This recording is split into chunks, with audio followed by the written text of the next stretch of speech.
In a noisy world we pause and hear.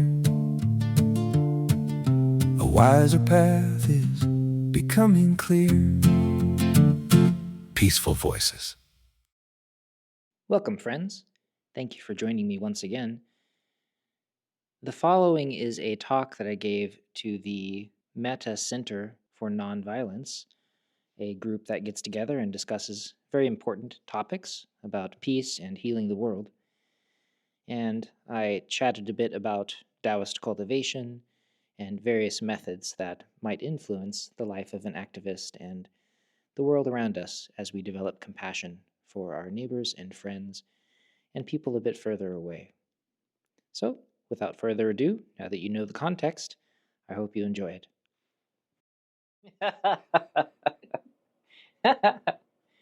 mm-hmm.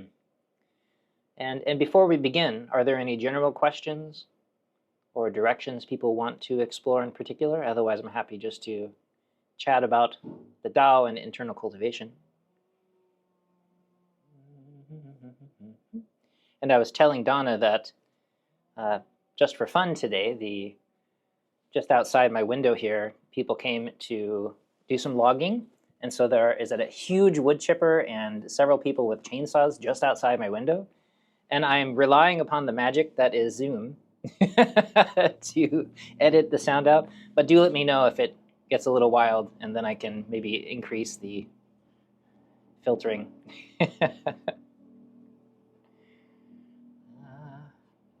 Okay. Well, perhaps before we begin, we can do a bit of quiet settling.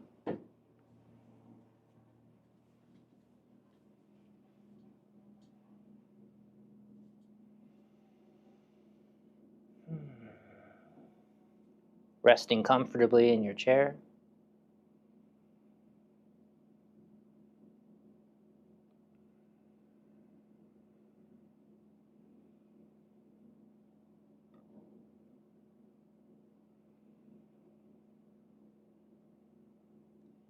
Just pausing to take stock of how you're doing.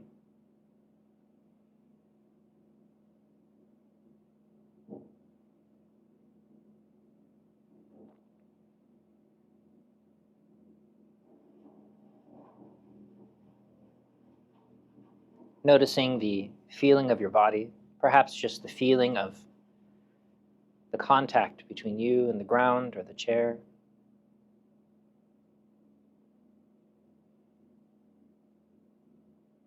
Noticing the quality of your breath.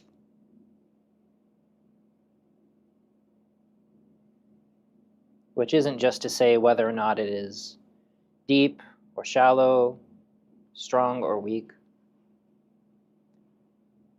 but also noticing the quality of the interaction with the breath. Is it forced and controlled, or is it forgotten? Is it shaky or stable?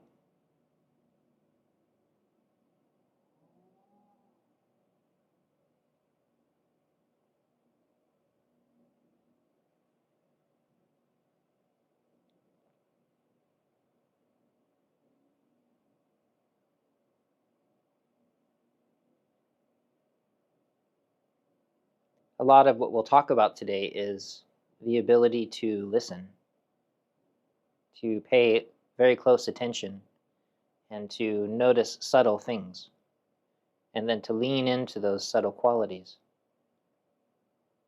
But for that to happen, we have to become quiet enough to be free of the noise. Not external noise like the chainsaws outside my window, but the internal noise.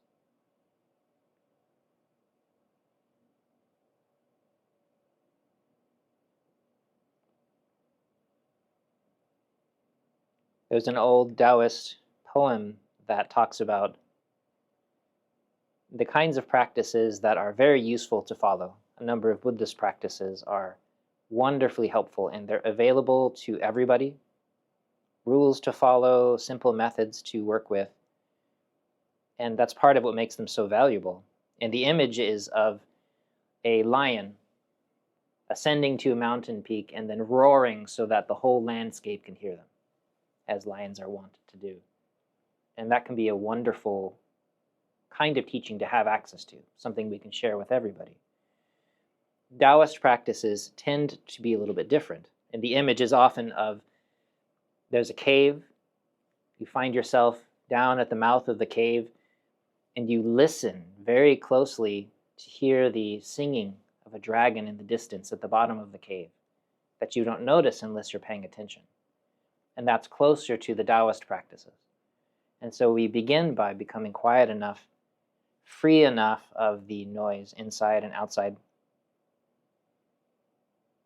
to pay attention. So again, noticing your breath, noticing your feet on the ground, contact with your chair, not just the feeling, but the quality of the contact. Are you pressing yourself away from the ground? Are you collapsed into your chair? Is it supportive, or is it something that's actually hindering your ability to relax?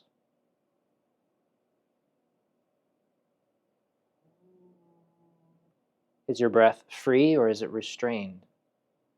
And the part of you that might be restraining the breath, can you notice that part and relax around it?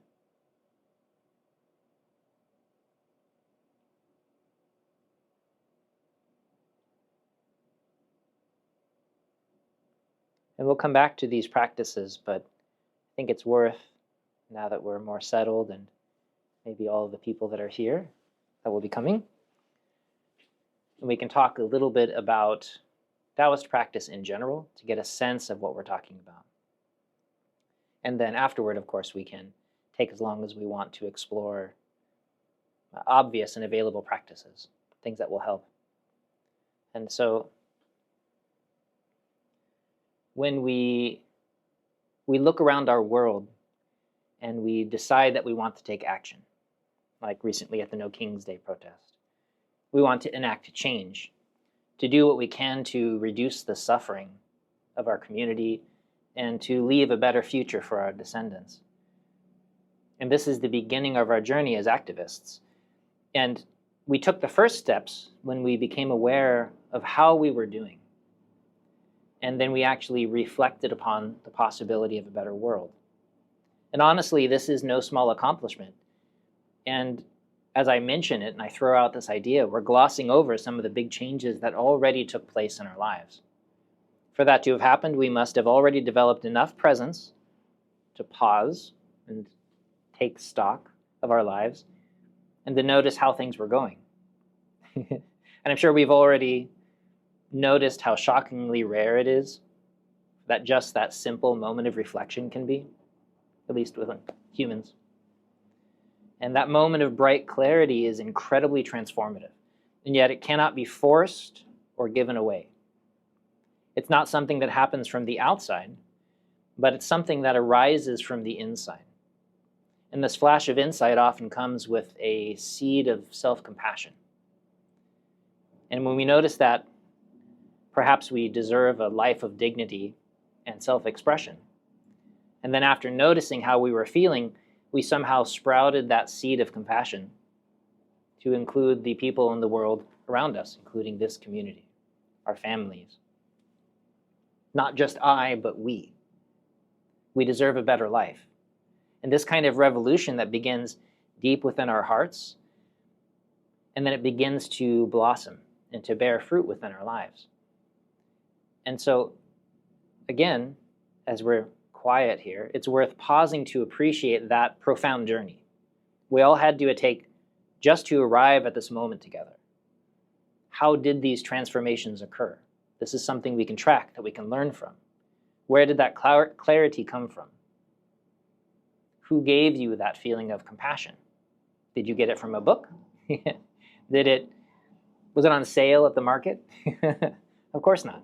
These are capacities that were lying dormant inside you, within all of us, until they awakened and it was allowed to make changes in your heart and in your mind. So in Daoist training, just to use proper terminology for today, we talk about awakening, wu, and connection, tong, as ways to cultivate virtues like compassion and dignity. So let me repeat that. These are not techniques to be acquired. These are qualities that are awakened within you and then allowed to transform your life and your community. My teacher, Mo Daozheng, he always says, the Tao is not for sale. And wouldn't it be lovely if we could simply package wisdom and kindness and give it away as a present to our neighbors? Master Michael would be handing out care packages faster than Santa Claus. And we already have world peace in our back pocket. Somehow, though, it seems as though certain kinds of experience and understanding must come from the inside. And there's this wonderful quote from an old Daoist, Lu Dongbing, famous swordsman and alchemist, internal alchemist. And he wrote, I have a pine breeze for sale. Would you like to buy some? For 30,000 gold, I can give you a whole gourd full. He seems like he was such a wonderful guy. And it's a really funny idea, but teaching compassion can be very similar to saving up and sharing a spring wind. It doesn't work to bottle it. You have to provide them the right context so that they can find it for themselves. So in this case, they would have to go visit a breezy pine forest in order to have that genuine experience. It's not something that you can just have by talking about. So where then do we have to look in order to grow compassion and other transformative qualities? Sure, a pine forest can be nice. We have one at the monastery. You're welcome to visit.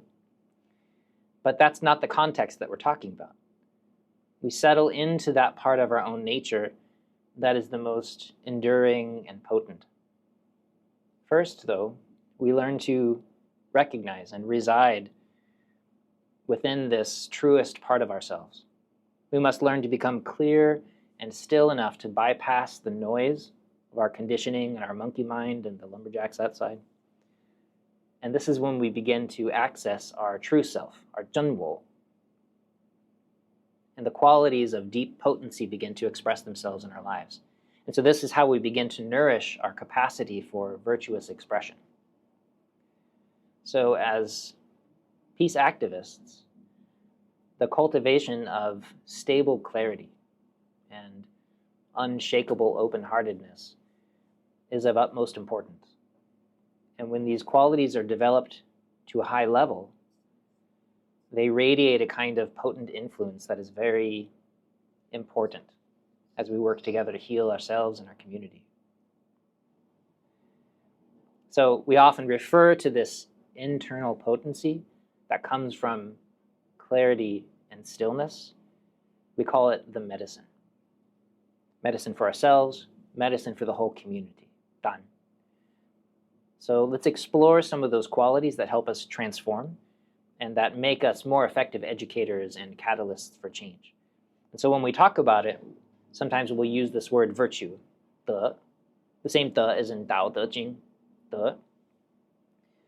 From this perspective, it can be understood as a high level of personal integrity, responsibility for ourselves, for society, honesty, decency, truthfulness, as well as classic Confucian ideals of loyalty, benevolence, righteousness, propriety, wisdom.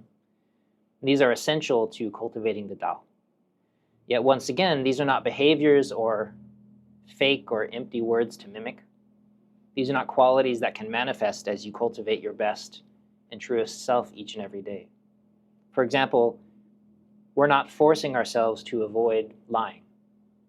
Instead, we're cultivating the part of ourselves that is naturally honest. We're not pretending to be nice as some sort of virtue signaling, but we are nourishing the part of our nature that's already deeply empathetic and kind. And so, again, because we want to embody these experiences, let's pause for a moment and pay attention. And again, it's always important to have good, clear postures so that your body can soften open. The mind is a part of the body, And the more soft and open we're allowed to become, our nervous system settles, our breath opens, there's less noise to get in the way of our experience. And so we want to be able to settle appropriately. If you ever want help with, for instance, proper seated posture, we can talk about that as well. So when we're talking about these differences between, for instance, virtue signaling versus genuine good action, if you can think of a time when you were trying to be honest and to not lie versus when you were trying to allow yourself to be that honest person that you are deep inside. When you were being kind because you're doing what your mom told you or something, versus when you're genuinely expressing your internal kindness. And what we want to do is to, like I'm mentioning with that dragon singing at the bottom of the well, I want you to feel inside you that difference, the world of difference between nurturing the good versus mimicking polite behavior. Polite behavior is a good thing, by the way, for the people who cannot find this within themselves yet. But if we want to step past just mouthing nice words, we want to cultivate these deeper qualities. So we have to look to feel where they are within us, that part of us that is most true. So even if the external words and actions were identical, the outcomes for you and the space around you would be totally different. And this is the kind of development that we're aiming towards. So pause for just a moment. Call up one of those moments. And then the other moment, the genuine action versus the external mimicking.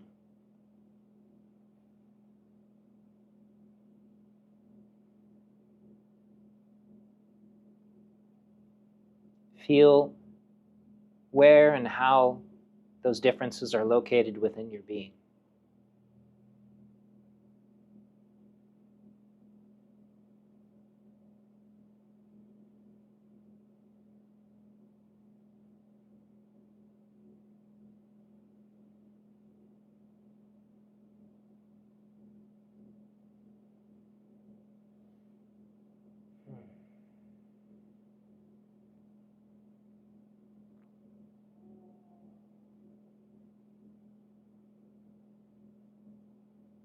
And again, because we are paying attention to our bodies and our breath already, you might even notice how your muscular tension changes when you're embodying one versus the other.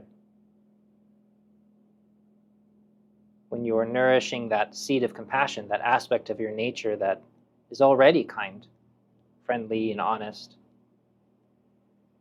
versus when you're leaning into that part of you that is trying to be something that you're not.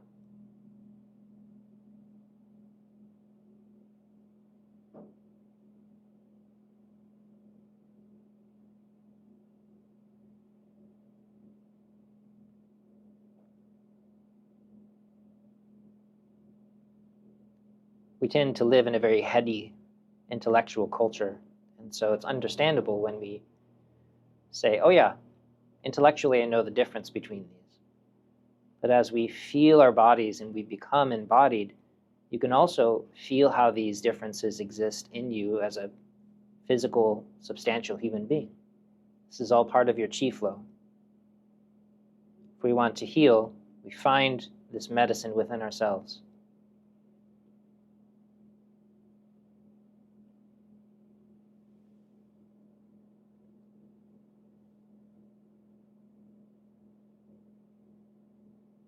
Just a few more breaths.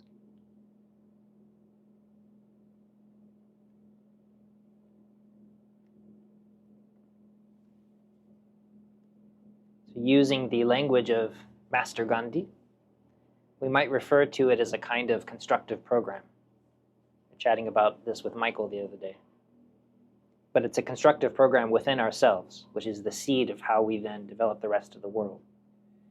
We're building the pathways that lead more easily and genuinely to peace. We are irrigating and tending the qualities that lead to a wiser and healthier version of ourselves. As somebody paraphrased, to become the change that we want to see in the world. And Gandhi wrote, if we could change ourselves, the tendencies in the world would also change.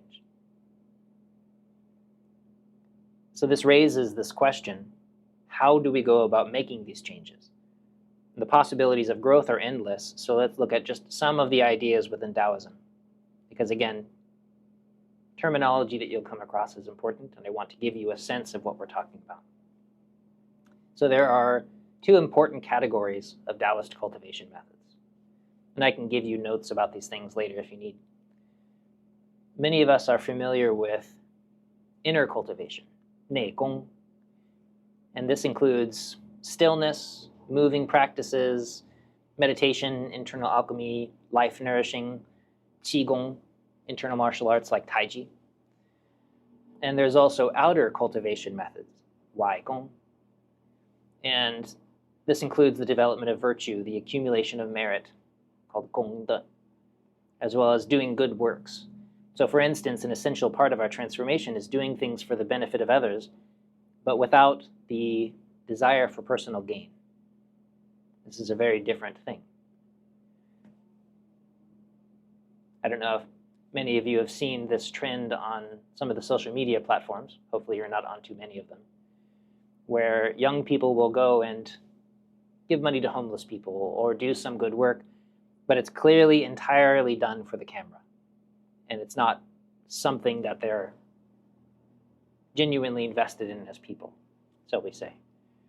And this is still a useful thing. I'm happy that they're giving money to the homeless. I'm happy that they're going out doing things.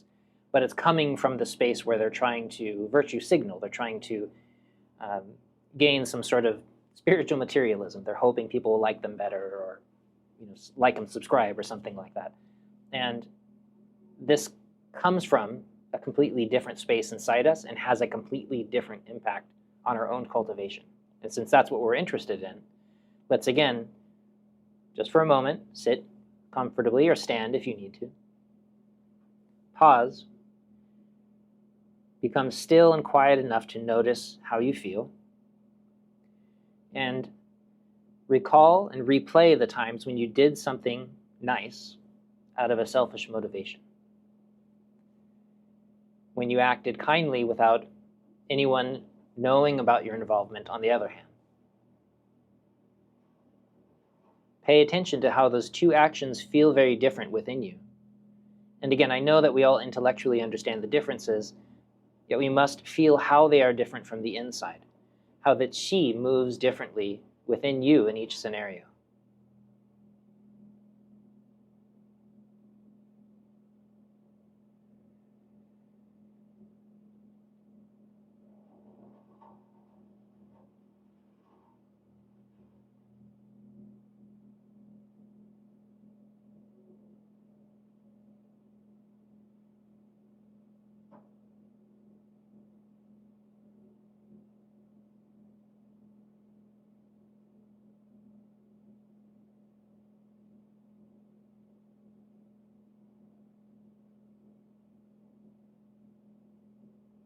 If you can tune into the feeling that comes from the wholesome actions, and then resonate more deeply within that quality inside of you, then you're on the right track. If that space within you becomes stronger and more expressive in your life, then those same acts of kindness become more potent for healing and for yourself, but also within your community at large. And this is the secret of these methods that lead to more and more profound transformation. It's not just what you do, but the space from which you are doing it.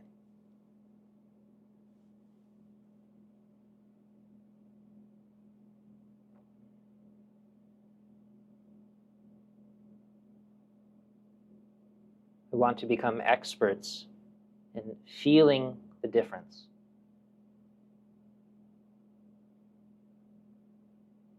If you can put it in your body, this embodiment practice is so powerful, because it's not then something that's just intellectual that you have to remind yourself about or notice only once you've started to feel depressed or something in your life. But if you can find it in your body, what happens is this wonderful flinch response that we have comes into play. if we notice the difference between what we're calling here virtuous action versus non-virtuous action, selfish action, one feels bad, one feels good. And if you pay attention to it enough, what will start to happen is you will flinch away from the egoic actions, the things that actually cause you suffering in the long run. And you'll naturally express yourself in the ways that are more wholesome, more genuine to you, and you'll start to move in these healthier directions. But only once you've taken it into your physical body, to your chi body. It's all chi.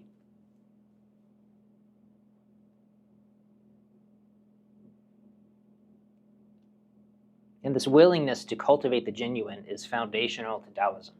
This is the only way that we can harmonize and unify with Tao, which is, of course, the larger goal of our practice. You cannot separate the cultivation of these character qualities from your path of personal spirituality or your desire to make lasting changes in the world. For changes to become stable, they must harmonize with the movements of nature, or time will simply break down your efforts over and over again. We cannot fight the flow of nature any more than a patch of soil can withstand the flow of a river moving past it.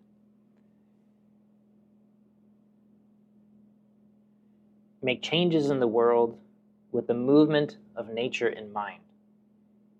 This is true constructive program. Tao and virtue have one body, but two aspects. They are one, but not one, two, but not two. Tao is unmanifest and ineffable, mysterious, while virtue is its expression in the world of phenomena, our lived lives. Tao is the unformed source, virtue is its function in the world, the expression of the innate potency of the Tao. So, harmony with the Tao in your life nourishes virtue in the expression of the medicine our world so badly needs. So this kind of discussion quickly expands to become high-level overview of practice and Taoist ideals, talking about emptiness, losing yourself without getting lost. But perhaps it's not the most useful direction to take this little chat unless you have questions about it afterward. So let's spend just a few more moments exploring our bodies, and I'll give you some simple basic practices that we've done already a little bit in our Metta studies before.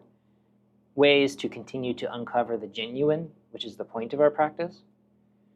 And then afterward we can chat and discuss, and you can share your ideas as well.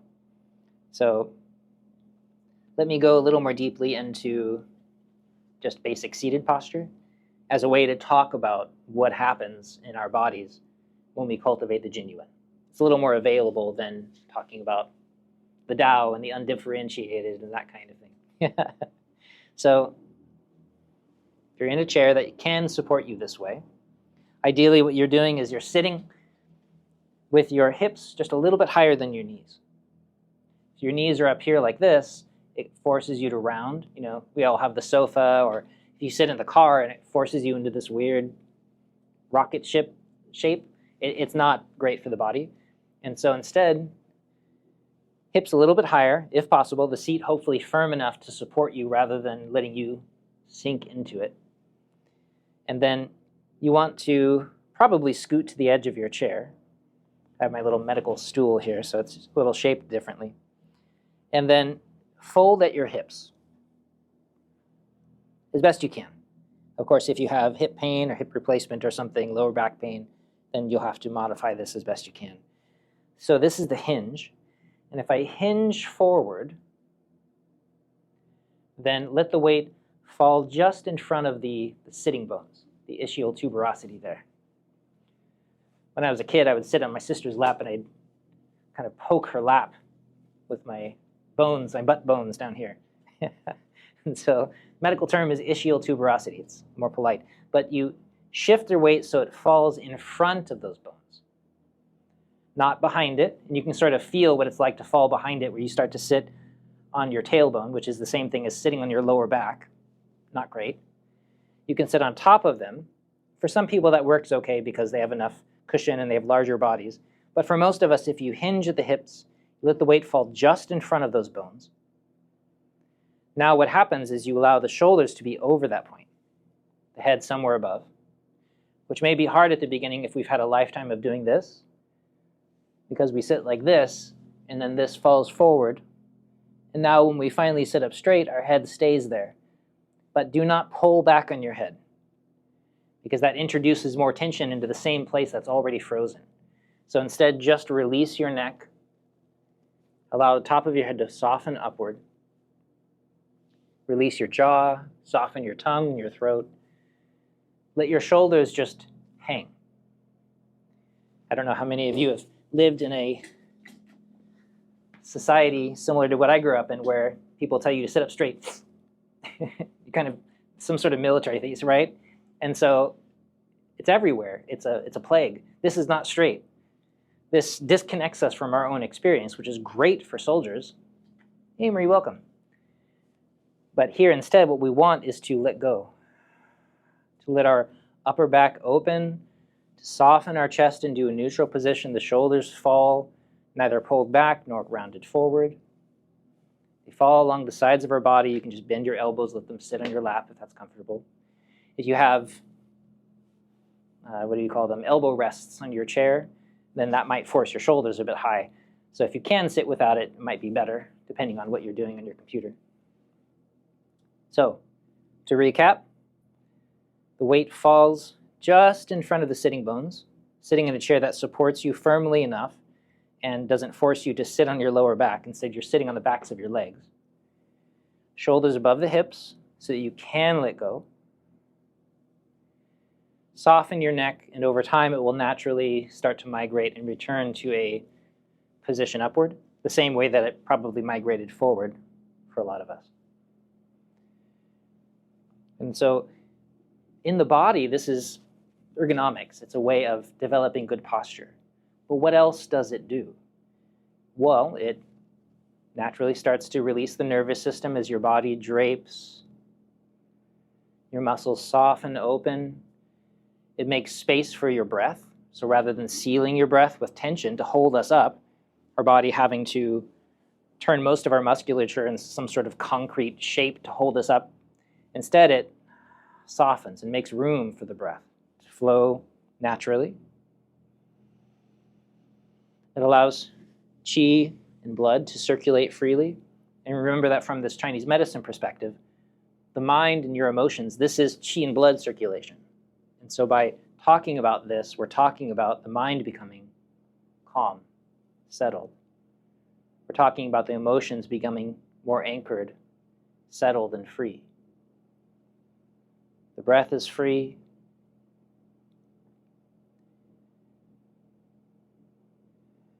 Easy. Now, the part that I was hoping to get to with this seated posture is a discussion of this, what we call the genuine. In ideas of virtue and meditation qualities on the Tao that I was describing earlier, they're more abstract. But here, the genuine is the softness in your muscles. To have relaxed shoulders, you don't have to add relaxation. You uncover the relaxation by releasing the tension, the thing that was obstructing that quality of your musculature. We become flexible in Taoist practice, not by forcing stretches and flexibility, but by releasing everything that's holding your body in a constricted position, so that you become super flexible, not because you are ever stretching, but because you stop holding yourself into a constricted position. These are very different things. You allow your qi to flow, not because you're pushing really hard to get your qi to move, but because you release the obstructions. So the genuine is the natural quality that underlies all of these things. And by practicing that, it becomes stable, it becomes permanent. It becomes something you don't have to work on, because it is stabilizing the deeper, truer part of your nature, rather than trying to force the shape of something on top of layers of tension and noise and all of the emotional issues that we carry around with us. So for instance, if I tried to get my shoulders to lower because I pulled them down, Okay, my shoulders are lower. And people do this, right? This is not an exaggeration. But now I'm actually twice as tense as I was before. They misunderstood the point of having low shoulders. The point of having low shoulders is because you let go of everything that's holding them up. Now you have shoulder freedom and rotation. You have less pain, not because you added another layer of tension, but because you let go of the thing that was holding you in that distorted shape. And the reason I love using the body to talk about this is, one, because we have bodies, and it's nice to know how to engage softness and explore the ability to listen and to become stable in our bodies as it is, but also because these exact same principles work in the higher levels of meditation. If I'm talking about compassion, which we often do in our group, compassion is like softness. It's a part of our nature. It's an aspect of who we are as beings. And so if we try to do practices that add compassion in over the top of all of our distrust and fear and layers of things, then it tends to become some distorted thing that we're doing. It can be nice, like saying kind words even when you're really angry. It's better than saying angry things. But if we're doing cultivation practices, then what we want to do is uncover our true nature. This is the genuine. So part of the genuine is compassion, honesty, kindness, dignity. But not because of things that we're memorizing or stuff that we're doing, but because we release those parts of our nature. And as we know, when we do that, they become true expressions of who we are, and they're not transitional. In times of stress, they don't disappear. In times of stress, they grow stronger. And so one of the tricks that I'll do sometimes when I'm in a Tai Chi class is I'll have somebody come and they'll push on me really hard. I try to get the biggest, strongest person I can and have them push on me. And I just relax, and they can't move me. And it's because I'm stable. I'm letting the weight go through to the ground. It's not a trick. I'm not doing anything. I'm just letting the natural qualities of the body exert themselves and show, and it's a very obvious thing to do. But the same thing happens with emotional pressure, with mental stress. When you go into places that are pressuring upon you, if they're not interacting with layers of the noise we have inside, but instead interacting with our true nature, all that happens is those qualities become stronger. We become more loving. We become more unconditionally friendly. And so, especially within our world of education and activism, and the world that's becoming a bit tumultuous, we want to become people who become more stable during those times so that we can be part of healing the world rather than people who fall apart and become unbalanced the second that a wind blows hard on us. And so the reason for this differentiation is because the practices on the outside look exactly the same. Someone sitting here, right? If you were not aware of the subtleties of what's going on, it all looks the same. Someone's cultivating meditation. They're here. Inside, they're going and screaming, and what are you actually cultivating in those moments? Versus you're sitting here and letting yourself soften into your true nature. Again, it looks the same on the outside. The outcome is completely different. And so this use of the word zhen is super important in Daoism. We don't use terms like enlightenment necessarily. Somebody who's enlightened in the Daoist practice is a zhenren, a genuine person. Because our genuineness is the thing that we're cultivating. That's the flower and the fruit of the practice. That's the thing that becomes stable. That's the medicine. And it's wonderful because it's not something that we have to become like over here. It's a thing that I do one day. It's what we already are. And so every practice wipes away the noise that we've experiencing. That dragon that we're listening to at the bottom of the cave is here, and the dragon is inside us. But we have to pay attention and to learn to listen deeply enough to hear the song. So this is my talk. And I'd love to hear questions or thoughts. Hopefully, you still cannot hear the chainsaws outside. Comments? Ideas? Searing criticism?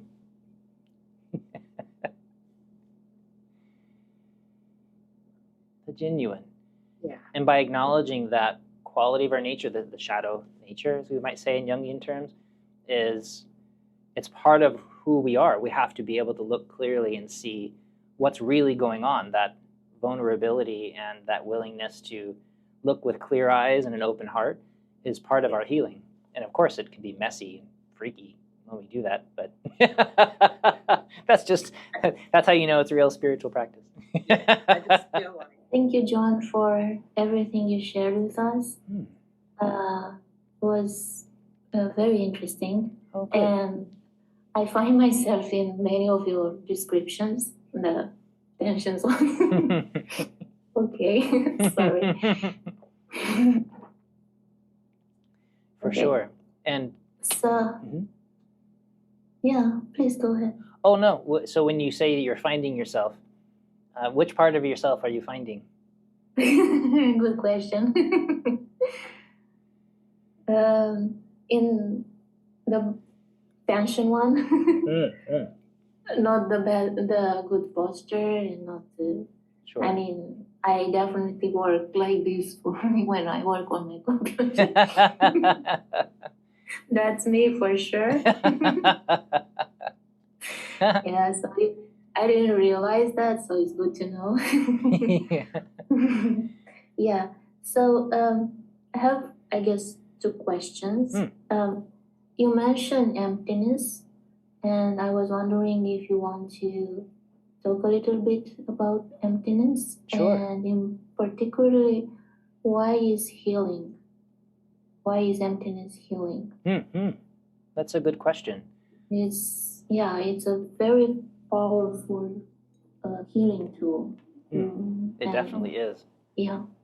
You said you had 2 questions. You want to ask them both, and I can weave them together like a master tapestry. Yeah, and you also mentioned Qi and Tao. So what is the difference between them? Oh, good question. So, Thank you. oh yeah. Well, thank you for the questions. It's nice to have you here. Thank you.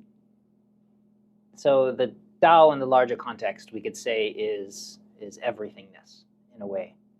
And so there's this, for people who've ever looked at the Tao Te Ching, the classic Daoist text, there's this statement, Dao Sheng Yi, Yi Sheng Er, Er Sheng San, San Sheng Wang Wu, which is the Tao produces the one produces the two produces the three produce the 10,000 things.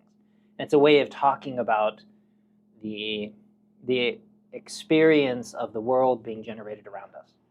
And so practice actually moves backward along that particular river back toward the Tao. And so the question then becomes, so Tao produces the one. Why is the Tao not the one?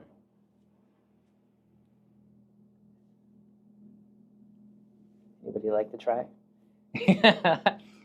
So one way of talking about one is I can say, one Totoro cup. Excellent cup. This thing has been through so much with me.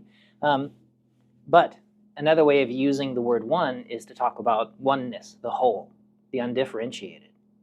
So Tao is the everythingness that encompasses the one, the two, the three, and the 10,000 things, which is a way of saying everything. And so when we talk about the undifferentiated, part of what we're talking about is is stepping out of that quality of the little ideas of things, like my cup is a pretty little idea of a cup, or myself, my shirt, right? My friends. And as soon as you expand to that larger perspective of the universe, those things, that kind of terminology no longer works, because everything is part of everything else. There's no place for me to start drawing lines and say, okay, this is mine, this is yours. I can do it, but it's a very strange thing to do. And we tend to use language and thought to do that kind of arbitrary line drawing. And that's when we start arguing about my land, my border, which, rarely happens in the human world, but so when we talk about emptiness, part of emptiness is as we walk back along that river, kind of wade upstream of the river of creation back toward the Tao, part of what we do is we constantly are looking around paying attention, which again is what we're trying to do within Taoist practice, and we start to look closer and closer at how things are, and somewhere along that route, it becomes harder and harder to find those arbitrary lines of thought. The thoughts themselves become less and less real because we go, oh, well, that wasn't actually as true as I thought it was. This is related to this. Okay, so I get rid of those ideas. And then we move closer and closer. And along the way, one of the last ideas that goes is our ideas about ourselves as individuals, as something not part of the whole. I am an island. I am unaffected by everything. Get rid of all the trees. Why do I need them? This is madness. And we all know this. And you continue walking upstream. And at some point, even the idea of myself as a separate kind of being that exists separate from the rest of the world, differentiated from the world, clearly becomes untrue. And so that phrase that I used, which is to lose yourself without getting lost, is you find both qualities. You find, you lose that little self that you cherished so much along the way, holding my cup so close to me, don't touch it. At one point, it was very important to me. Somewhere along the way, I kind of relaxed, and it's fine now. Happy to share my cup with you if you want. And you still maintain the truest quality of your nature, the genuine. The part of you that's still human is there. It's just not as separated and differentiated as we thought. And so we have both the undifferentiated and the differentiated together, the yin and the yang, which fold together into the one, the whole, which is the Tao. And then just to answer the other question, which is about qi. Qi, then, if we have the yin and the yang, so again, the one creates the two creates the three creates the 10,000 things. We have the yin and the yang together, and when they interact, that interaction is what we call qi. So everything is qi, because everything in our human world is an interaction of yin and yang. So I can talk about qi in the sense of health in the body, or the qi of a beautiful painting or something like that, because I'm being specific. But the term qi really refers to the relationship between everything. The everythingness of everything is a flow. It's alive. And that living, flowing quality, that breath of the world, is what we call qi. Qi that's obstructed, things don't go well. Qi that is moving with the flow of the Tao, that's health. Whether in our bodies, in our relationships, and worldwide politics. And so enabling and understanding that flow of qi and getting out of the way is what healing looks like from the Daoist perspective. I'm sitting with listening, John. Mm-hmm. I'm sorry if this was kind of covered a little bit before I got here, but to understand that healing, the way I'm hearing it, comes with attunement to what's already there. There's a kind of trust in listening, and less like I have to make something, and there's something reassuring about that, and something that I can personally, both me's maybe, but like big me and small me, can tune into and kind of test or experiment. Listen for what's already there. Yes. Like trust that the healthy place already exists, and it's about reconnecting with it rather than thinking, oh no, I don't have what I need and I need to find it or build it or exchange like something for it. If I'm exchanging anything, I'm exchanging like a focus on a distraction or a wrong belief or something. But the listening, simply put, is what listening and trusting, and then finding out for it's amazing myself. Yeah. And it's hard to it's hard to, like, the first thing I hear is how much I'm not. So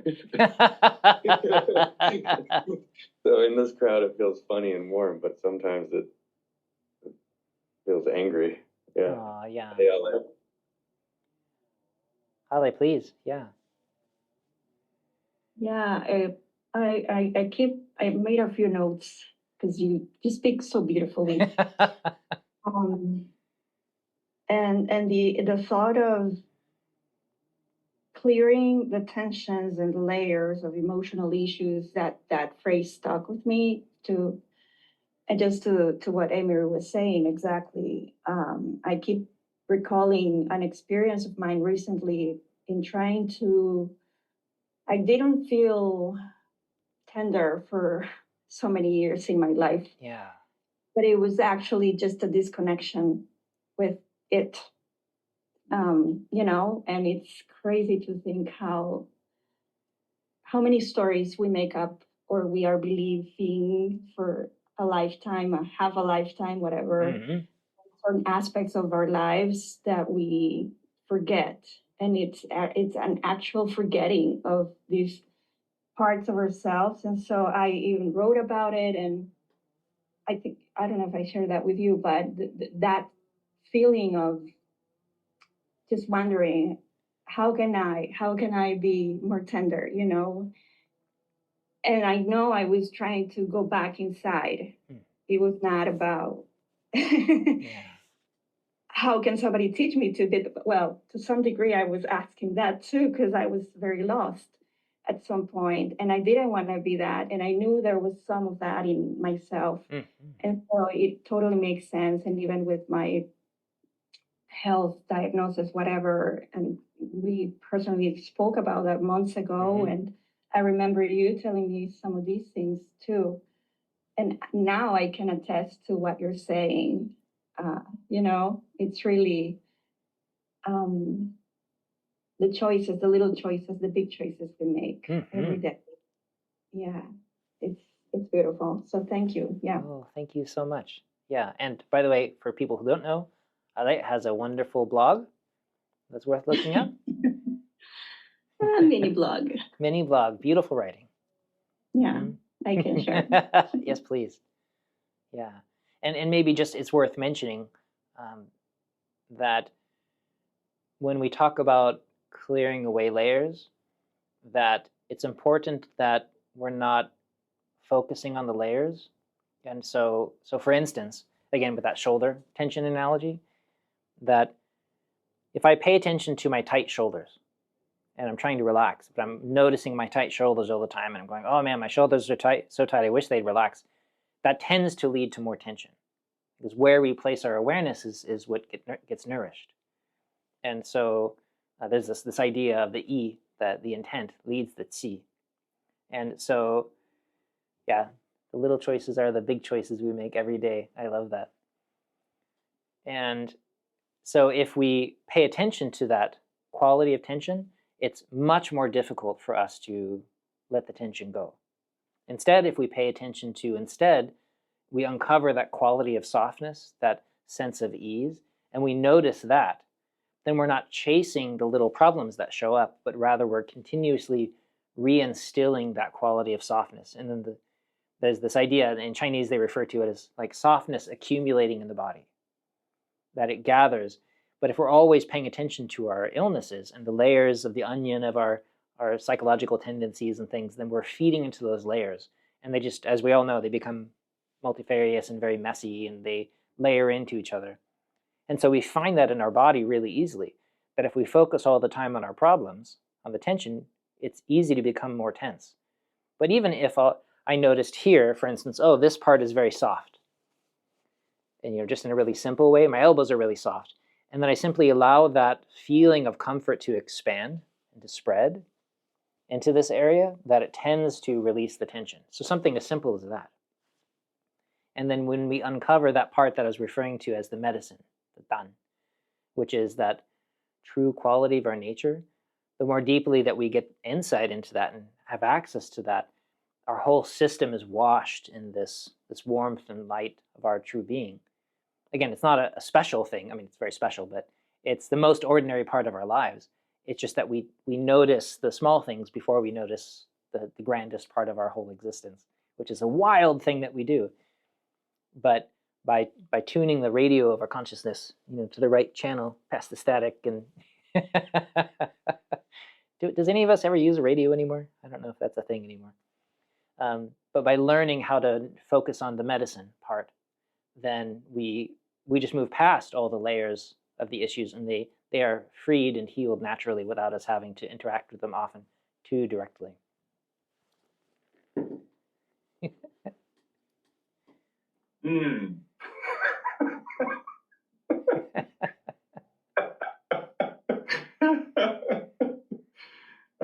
Thank you, John.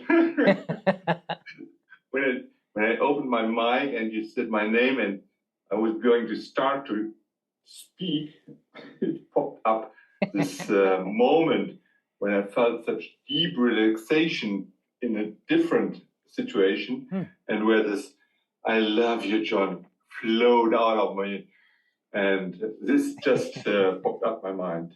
I wanted to thank you for this practice and for the guidance, and I could easily follow, even though I'm in a different language than I grew up with. And when I close my eyes, as I do now, I'm very much in contact, and through your guidance, I found this having the weight in front of the, however you call these bones, sitting bones, Sitzhöcker auf Deutsch. And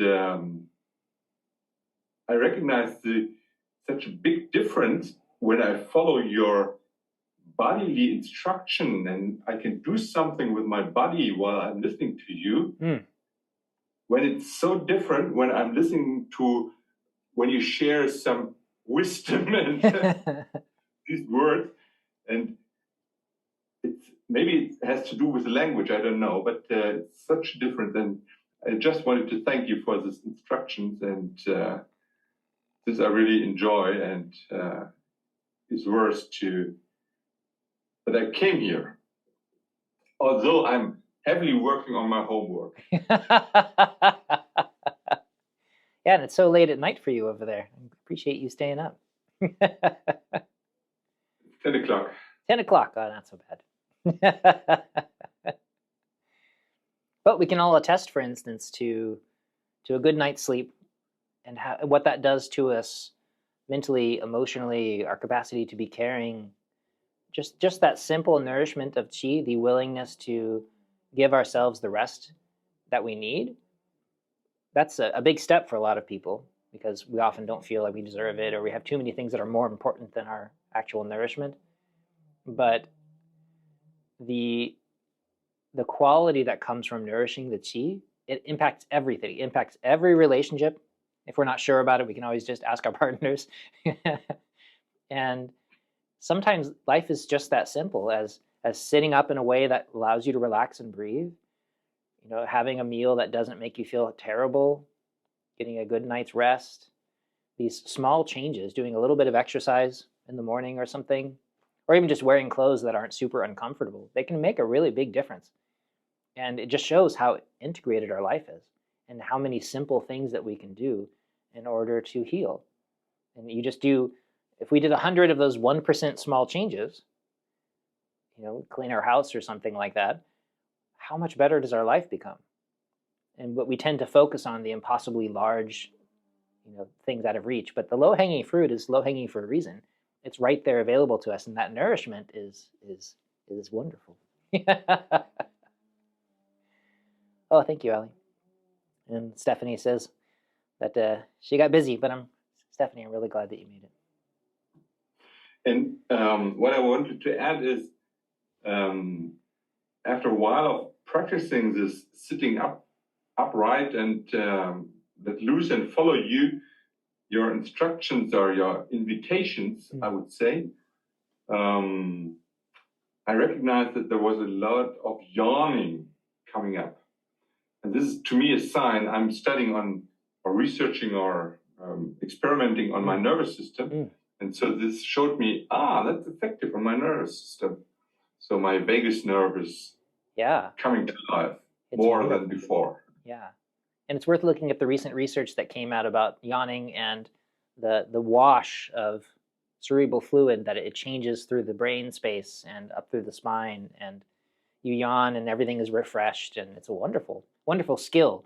But again, like we talk about it, how many times do you yawn and you sort of suppress it? And it's like it goes down instead of up, and or or you sneeze and somehow you like pressurize and your ears pop because you don't let yourself sneeze. We do these things to ourselves 1,000 times a day, and it becomes so habitual that we don't even notice we're doing it. We want to move and stretch, but it's impolite, so we do this instead. And then we live like this until this becomes the new normal, and stretching is this. And so this sort of weird box that we put ourselves in life, whether it's this box in Zoom or the box in our family life, verbally expressing ourselves.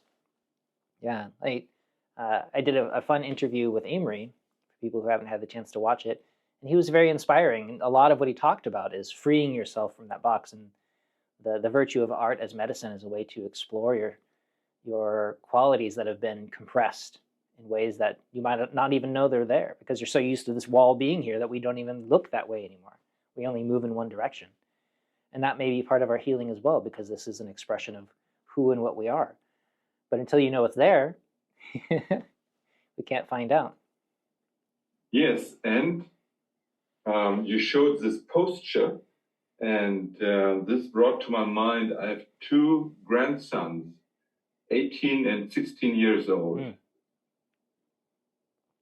And they grew up in this kind of wrenched inside because of aggression in family. And I'm thinking of all these people who grew up and developed a nervous system for which aggression and being tight and fighting out that's normal. From my point of view, they have a hard way to get in touch. For me, it's not that there is compassion inside. Their nervous system does not know how that feels. They have to learn it when they want to learn with tiny little steps, which each one is frightening for them. Yeah, that makes sense. Yeah, may we all create safe spaces for each other. Like here, I notice what a safe space the Metta community has become, and I'm so grateful to all of you. And it's because it's not something that we find very commonly in the world, and what a gift, right? And thanks to Michael and Stephanie for making it available to us. And yeah, it's interesting also, just speaking of this posture that we sort of often live in, and if we think of qi as this vital quality in our nature, have you ever slept on an inflatable air mattress? And you go traveling. I used to travel and visit masters all the time. It was a hobby for decades to go to places in the world and study with a master there. And I'd usually live in their basement or a garage or something. And so I spent a lot of time on these inflatable air mattresses. And you know how like you start out full, and then over the nighttime you kind of wake up and you're on the ground, right? Everybody's had this. It's not just me. And so like you have a friend that comes over, and or a dog that they have or something comes and sits on the bed with you, and then suddenly it's full again, because they took away some of that pressure, and so there's less air, but there's less space for the air, so it feels fuller. And this is often what we do to ourselves. We're exhausted, so our chi is a quart low or something, and then what do? We sort of compress ourselves into a smaller space so that we feel relatively more energized. There's more chi to fill this much smaller space that we create for ourselves. So it's a kind of medication that we give to ourselves instead of rest. And then maybe we, just for the kicks, we add a boost of anxiety or something to make us feel more energized because we're exhausted. And this is not a way to live, but we do. And so instead, to understand that this chi, this nourishment, it's not just some sort of strange, mysterious force in the universe. It's part of our beingness. It's part of our emotional quality. It's part of how our mind functions. It's all the same flow. And recognizing if we're collapsing in on ourselves to feel more awake or safer or any other thing, I don't know why my computer does that. There it is. Then this is what practice should do to us. And so recognizing when we are mitigating our experience through some sort of safety mechanism, a way to put up walls, a way to make our experience smaller and more manageable in some way. These are all those walls that we put in on ourselves, and then we live in that space. And it's destructive for our nature and painful. And so doing what we can, again, just a good night's sleep, not that I'm picking on you, Martin, go to bed, or eating healthy food, or doing any of these small things that we know are good for us. In Chinese medicine, there's the 4 pillars. And then Ali's heard me go on about all this stuff: proper sleep, proper diet, proper exercise, not too much, not too little, of healthy exercise, and proper mental emotional space. If any one of these 4 things is out of whack is a technical term, then you cannot live in a healthful way. You can't just ignore any of these, but we do. So maybe we eat really, really well, right? And we have a wonderful home life, but we never sleep. You cannot be healthy. So all 4 of these things have to be in place for us to live a balanced life, and that includes as activists and parents and caretakers. And so making space for all of these is a way to love the world around us and to not burn out as activists. This is a big point of our discussion, is to recognize that these are qualities that we can do things about. And so often they're right at our fingertips. They're already available. We're just so used to living in this space that we don't think it's possible to feel different. But as we can all attest together as a community, we know better. And so as a community, let's support each other in making those small, healthy decisions, not because we just want the person to have less achy shoulders or something, but because as a community, we need to know the value of this medicine in the world, the value of this meta medicine spread in the world. And if we can support each other in being our best selves and feeling good, then we become better at that, sharing it with the rest of the world. It's my 2 cents. Perhaps we can spend just a couple of minutes, one more time, settling and listening in internal alchemy, Daoist internal alchemy. This settling inside is like hitting the save button on the things that you've learned and kept. If you just jump from one thing to the next, your system sort of throws it off as though it's not important. But if you leave that integration time and stillness and not doing anything in particular, but let everything come to settling and rest, you're much more likely to maintain what we're doing. So again, it's this power of doing less. And as best you can, given where you are, coming to rest in that healthful position, physically resting in this healthful position, but internally as well. Finding that space inside that we talked about where we find the source of this deep virtue, compassion and love, clarity and stillness.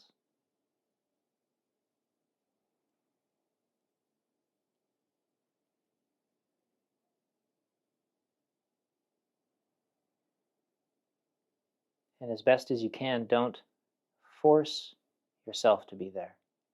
Don't use tension. Instead, relax so deeply that you find yourself there naturally.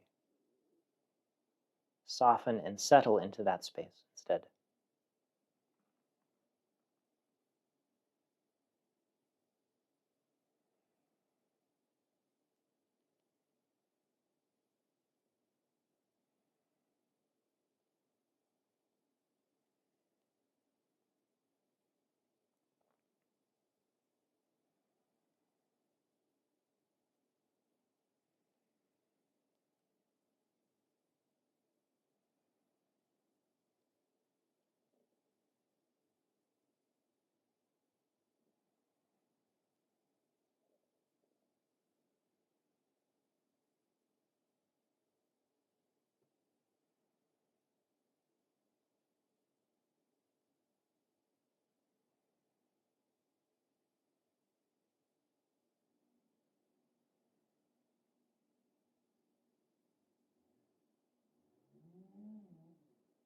Feeling the breath be easy and comfortable. Feel that sense of comfort spread.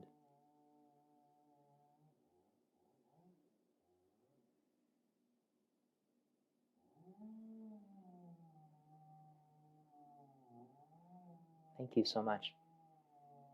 I appreciate you all very much.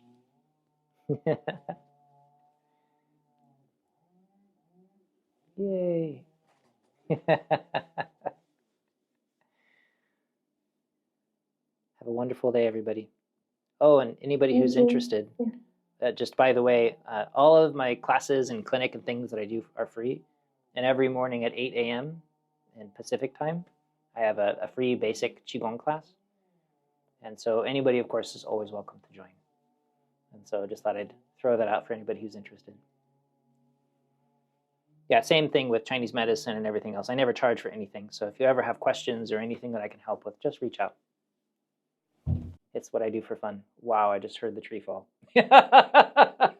Shook the whole house. Woo.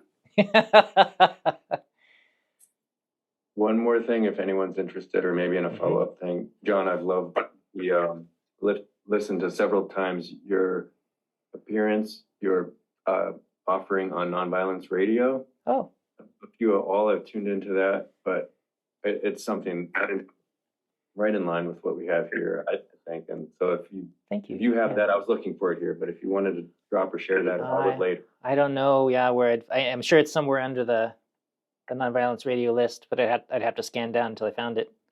And again, for Stephanie and Michael, who might be in the background, no, I guess they're not here, but it's worth saying it anyway.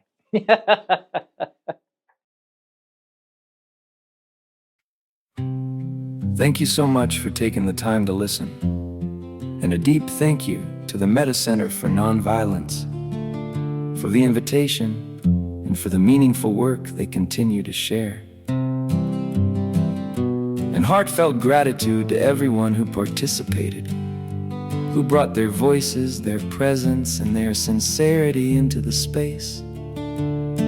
These conversations are shaped not just by what is said, but by the care and attention that each person brings. If you'd like to explore more, you can find us on YouTube at Peaceful Voices Podcast. And you're always welcome to support this work through Patreon under John Blue. Until next time, take a breath, stay steady and true, and see what grows when you cultivate what's genuine in